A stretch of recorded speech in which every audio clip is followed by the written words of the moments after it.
조국혁신당 조국 대표는 검찰 내부에서 김건희를 놓고 암투가 벌어지고 있다라고 SNS를 통해 밝혔습니다. 조국 대표는 17일 유튜브 김어준의 겸손은 힘들다에 출연해 고위 검찰 내부에서 김건희 여사를 소환해야 한다는 논의가 이미 시작됐고 용산 대통령실에선 김건희 소환과 직결되는 서울중앙지검장 임명을 2중, 3중으로 체크하고 있다고 폭로했습니다. 또 검찰 내부 상황에 대해 제보를 많이 받는다며 총선에서 나타난 윤석열 심판에 대한 영향으로 김건희 여사의 수사통보소환장을 보내야 한다는 주장이 고위 검찰 사이에서 핵심 쟁점으로 떠올랐고 의견이 분분하다며 이같이 전했습니다. 그래서 검찰 내부 정보를 알고 있던 조국 대표가 당선되자마자 대검찰청에 달려가 검사들을 압박했던 것으로 보입니다. 검찰의 볼머리가 되어버린 김건희. 죄를 짓고도 뻔뻔하고 당당하게 영부인 노릇을 하다 지금은 김건희 특검으로 얼굴을 드러내지 않고 있습니다. 포인트만 정리한 조국 대표의 관련 인터뷰 영상 보시겠습니다. 어제 대통령 담화라고 할 수도 없고 국무회의 모두 발언 형식으로 네네. 총선에 대해서 자신의 입장을 밝혔는데 이제 그 입장을 쭉 듣다 보면은 본인이 잘했어요. 잘했는데 세심하게 국민에게 전달이 안 됐을 뿐이고 그리고 그 이전에 또 했던 얘기를 들어보면 공직 기강의 문제다. 공무원들이 자기는 잘했는데 공무원이 또 안 움직인다는 얘기죠. 네, 예, 그러니까 예. 자기는 잘했는데 국민한테 잘 전달이 안 됐다. 자기는 잘했는데 공무원들이 실행을 안 하고 있다. 네, 예.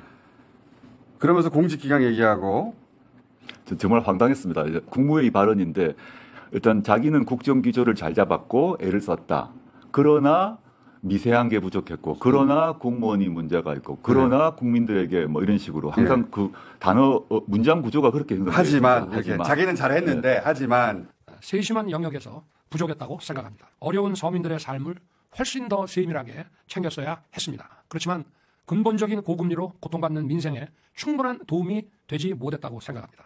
그러나 집을 소유하기 어려운 분들과 세입자들 또 개발과 재건축으로 이주하셔야 하는 분들을 그분들의 불안까지 세밀하게 살피지 못했습니다.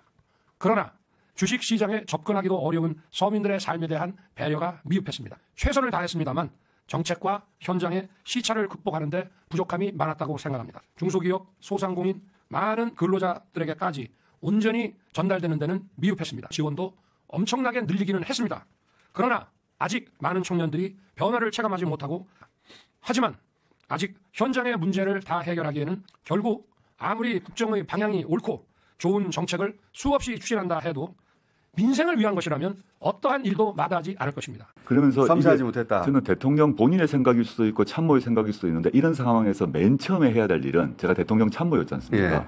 국민 여러분 죄송합니다로 시작해야 됩니다. 그렇죠. 처음과 끝을 사과합니다, 반성하겠습니다, 또 성찰하겠습니다를 하고 가운데 변명을 해야 되는데 단 한마디의 사과와 변명이 없었습니다. 사과가 없었어요. 네. 그리고 나서 끝나고 나서 비공개로 참모들 회의할 때 대국민 사과를 했다고 하는데 저는 그거 거짓말이라 보고요. 참모가 대국민 사과를 비공개로 하는 경우가 어디 그런 게 있어요? 어디 있습니까? 그러니까 공식 행사에서 사과를 하지 않았기 때문에 참모가 건의를 했겠죠. 대통령님 이러시면 안 됩니다. 여론이 나쁩니다.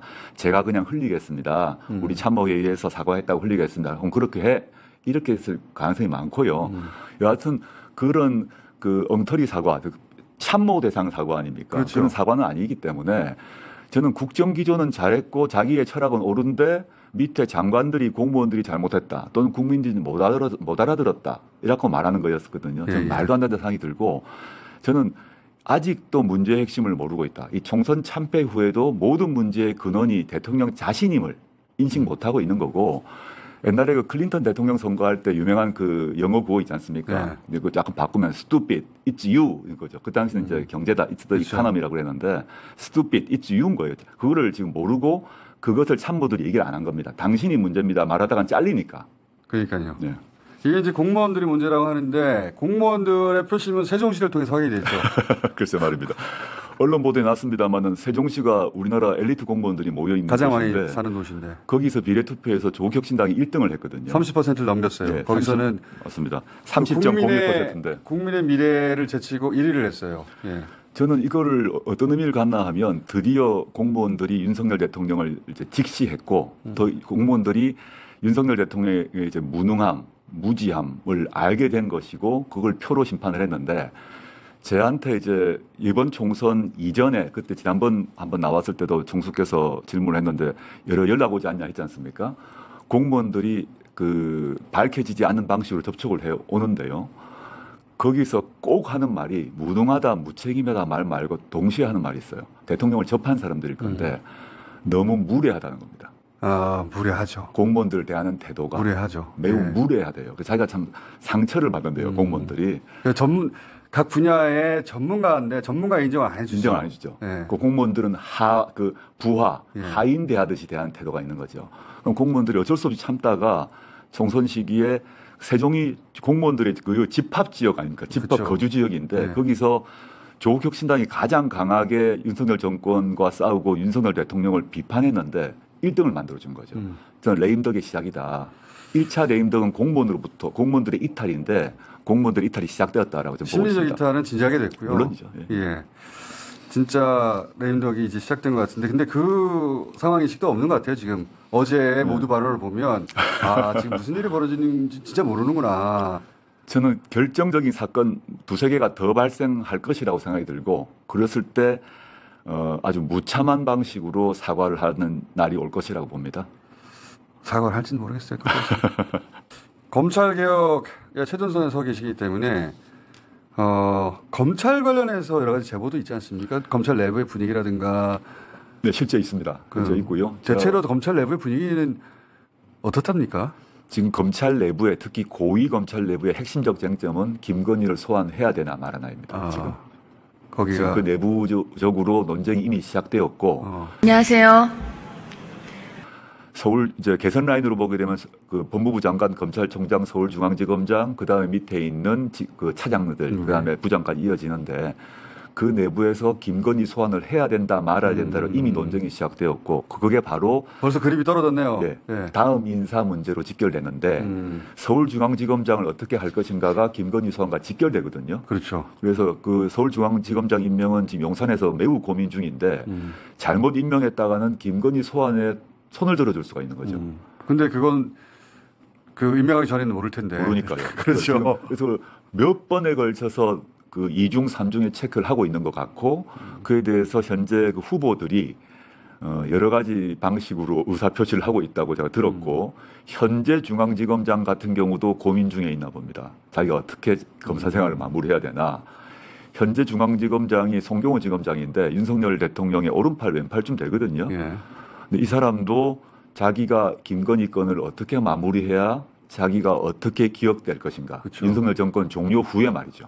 그 윤석열 정권의 피크는 이제 끝났다는 건 다들 알잖아요. 바보가 아니면 모두 다 알죠. 그렇죠. 이제 내리막길만 남아 있는데 같이 순장될 것이냐 말 거냐 이런 결정 아닙니까? 그러니까 반윤 검사, 뭐 친윤 검사 이런 문제가 아니라 이미 다 머리 좋은 사람들이니까 윤석열 정권에 대한 국민적 심판이 있었으면 이미 벌어졌으면 알고 있습니다. 꼭지점은 지나서 이제 추락만 있는데 그때 같이 자기가 어떻게 추락할 할 거냐. 예. 이때 검사로서의 기계를 한번 보여주고 나는 검사로서 멋있게 했다라고 나갈 거냐. 안 그러면 여전히 윤석열 대통령 밑에 머리 조아리면서 한 자리 더 할 거냐. 이 선택에서 많은 고위검사들이 이 두 선택 중에 고민하고 있는 것으로 알고 있습니다. 검찰 내부에서 벌써 그 고위 간부들이 그렇게 생각하고 있으면 그 중간 허리들도 마찬가지입니다. 예.